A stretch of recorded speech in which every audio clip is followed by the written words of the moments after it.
வணக்கம் நண்பர்களே. நடிகர் விஜய் அவர் இன்னும் அரசியல்வாதியை மாறல, அதனால் நடிகர் விஜயனே வச்சுக்குவோம். நடிகர் விஜயினுடைய மனைவி சங்கீதா லண்டனில் அவருடைய தந்தையின் வியாபாரத்தை கவனிப்பதற்காக இந்த தந்தையோட கம்பெனி இதை நிர்வகிப்பதற்காக அவர் அங்கே இருக்கிறார் என்ற தகவல் பொதுவான தகவல். ஆனால் பாஜகவினுடைய டெல்லி மேலிடத்தை சேர்ந்த முக்கிய அமைச்சருடைய உதவியாளர் அவர் விஜயினுடைய மனைவி சங்கீதாவை சந்தித்து பேசியிருக்கிறார். இந்த சந்திப்பு லண்டனில் நடந்ததா அல்லது அவர் இந்தியாவுக்கு வரும்போது இதற்கான பேச்சுவார்த்தை ஆரம்பிக்கப்பட்டதா இதெல்லாம் தெரியல. ஆனால் பேச்சுவார்த்தை நடந்திருப்பதாக தகவல்கள் வருகிறது. என்ன பேச்சுவார்த்தை நடந்திருக்க முடியும் அப்படின்னு அந்த சோர்சஸில் கேட்கும்போது சொல்கிறாங்க, இவர் விஜயினுடைய வருமான வரி தொடர்பான சில விஷயங்களை அமலாக்கத்துறை, வருமான வரித்துறை திரட்டியிருக்கிறது. இதனுடைய உண்மைத்தன்மையை அறிவதற்காக சில விவரங்களை அவர் மனைவி சங்கீதாவிடம் கேட்டிருக்கிறார்கள். ஏன் அவர்கிட்ட போய் கேட்கணும் அப்படின்னா, இவர் இத்தனை வருஷமாக நடிச்சிட்டு இருக்கிறப்போ இவருக்கு நடிக்கும்போது தான் கல்யாணம் ஆச்சு.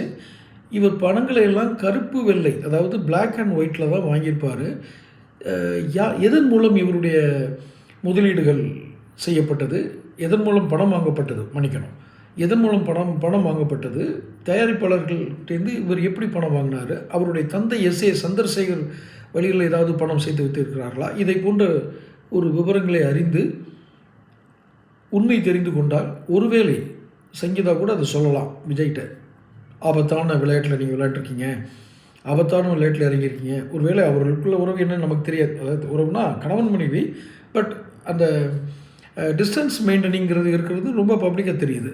இதை சாதகமாக பயன்படுத்தி இதனுடைய அடிப்படையில் தான் இந்த விசாரணை நடைபெற்றதால் பொதுவான செய்தி. விசாரணைன்னு சொல்ல முடியாது, சந்திப்புன்னு தான் முதல்ல இருக்குது. விசாரணைன்னா முறைப்படி சம்மன்லாம் கொடுத்து இது பண்ணணும் இல்லை. இப்போ இந்த வருமான வரித்துறையினுடைய இந்த சந்தேகங்களை தீர்க்கிறதுக்கும் அரசியல் ரீதியாக விஜயை கட்டுப்படுத்தவும் இந்த